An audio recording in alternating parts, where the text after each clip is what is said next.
د بد ورځو نه، د کنځلو نه، د ظلم زیاتۍ نه، د دې نه موږ تاسو ګورېږو. د الله رسول په لار روانو. په لاره یو کس دی نوجوان چیلی لال کړی دی او هغې نه یې سرمنو ښه خو چل نه ورته. نبي سلم دا نه ویل چې زه خو حکمران یم او بادشاه یم او زه به د عام سړي د چیلي سره اوس لاس لګوم. نبي سلم هغه ته ویل بچیا ما ته ګوره دا شان چل کوه. لاس یې اوږد که او د دې چیلي او د سرمن په منځ کې لاس ور دننه که زور یې وکړ، سرمن یې د داسې راغله او بیا لاړې روان شو. ویل دا شان چل کوه.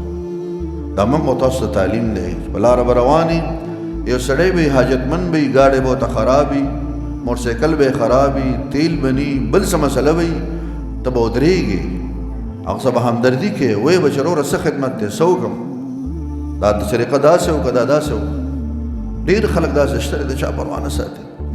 یو ماشومان تاسو وګورئ معاشره کې او یو کار کې به نښتي، یو پنډه کې به هغه بس پړودی شوی وي، څه غلبه ترې توی شوي وي، موږ خلک به تېر شو پروا هم نه ساتو.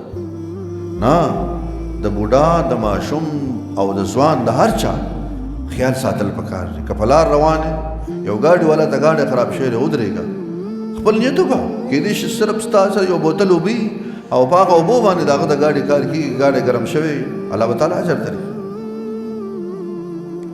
نو که ته څوک پېژنې که نه پېژنې، هغه سره به ښه سلوک کې.